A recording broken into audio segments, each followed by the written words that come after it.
AngloGold Ashanti has a diverse portfolio of mining operations and projects on 4 continents. So this is the largest of the South African majors historically, although internationally now it has very diverse operations. Remember, spun off completely from Anglo-American, no connection there at all anymore.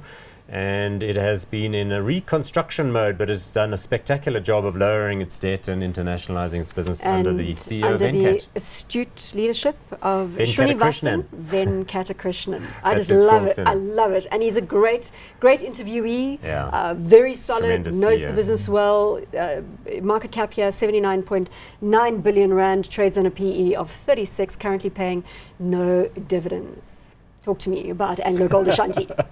No, I think it's, again, I think they've done a lot. I mean, they've reduced their debt well. They've sold off some of their non-core assets, and they've really been refocusing, which seems to, it's playing in. I mean, their costs are reducing.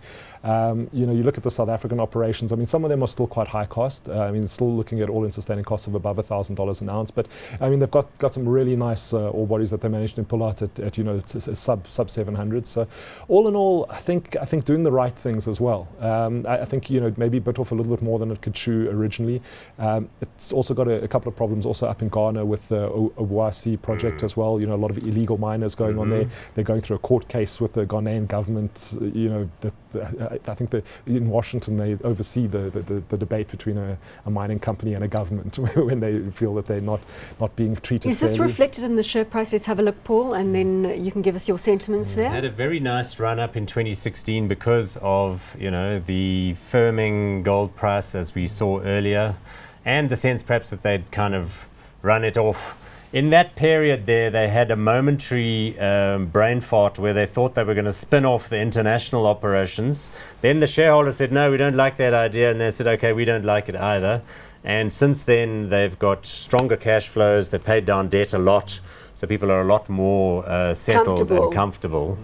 No, I'm not sure. I mean, that slide at the end there, I'm not quite sure what to make, because we've seen the same kind of slide on a couple of them. Why is that actually? What's the slide happening there in the tail end of the year? Is that not just in sympathy with the gold price? The gold price again, the gold price has come off a little bit. I mean, we have seen actually a little bit of a tick up, so I would have expected that to be bouncing up a little bit from here. But again, I mean, the numbers weren't bad. I mean, as you said, free cash flow tripled in the last quarterly report, or at least for the half year, and headline earnings doubled as well. So I mean, you're starting to see these things.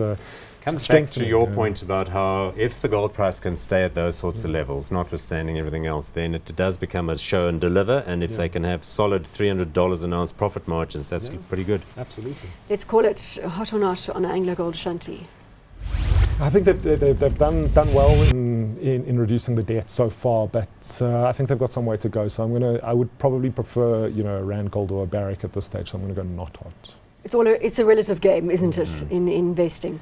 Look, my friend Stuart Bailey is the head of investor relations and corporate finance there, and he's such a good operator and a great talker, but I'm sorry to say I'm going to have to go not hot on this one.